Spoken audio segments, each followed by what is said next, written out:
Le nouveau départ maintenant du parc animalier d'Ardes-sur-Couze, désormais baptisé Parc animalier d'Auvergne. Les nouveaux propriétaires ont réalisé d'importants travaux et souhaitent mettre en avant les espèces de montagne de la faune européenne. Et d'ailleurs, on retrouve par exemple la panthère de l'Himalaya ou l'ours noir d'Amérique du Nord. Une première visite guidée était organisée aujourd'hui pour les médias avant l'ouverture au public le 29 mars prochain. Le reportage des Rangers de France 3 Auvergne, Sandrine Vicente et Bruno Lebray. Le parc des sommets du monde. L'ambition est grande, mais il faut dire que ces deux nouveaux propriétaires débordent d'idées. À commencer par introduire des espèces nouvelles, comme ces rennes. En fait, sur les 25 hectares que compte le parc, le visiteur pourra découvrir une multitude d'espèces animales vivant en milieu montagneux. Et des montagnes du monde entier, comme ces ours et ces loups blancs du massif des Rocheuses aux États-Unis. Pour recréer leur biotope, ici, l'équipe a choisi de les faire cohabiter comme dans leur milieu naturel.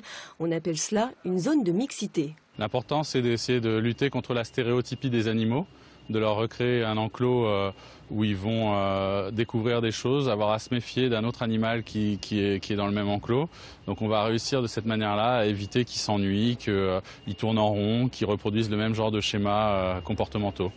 Faire tomber les barrières entre l'homme et l'animal, ici une partie du parc n'est plus grillagée. L'objectif est simple, permettre aux visiteurs d'être immergés au milieu des animaux, symbolisés par cette immense passerelle. La genèse de notre projet, c'était d'imaginer qu'il n'y avait pas d'un côté les hommes et d'un côté les animaux qui étaient séparés par des grillages, mais on a imaginé qu'on pouvait réunir les deux univers assez facilement autour de l'image de cette passerelle qui correspond à un passage entre le monde de l'homme et le monde des animaux. Améliorer les rapports entre l'homme et l'animal, c'est ce qui a séduit Julien Pierre, le deuxième ligne de l'ASM. Celui qu'on surnomme le chameau prendra prochainement la présidence de l'association La Passerelle créée par le parc, une association pour protéger dans un premier temps des espèces régionales. On veut aider l'homme à vivre avec l'animal et l'animal à revivre avec l'homme.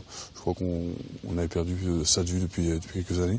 Dans moins d'une dizaine de jours, le public pourra découvrir ce parc conceptuel, juste le temps aux pelleteuses et aux ouvriers de finir les travaux.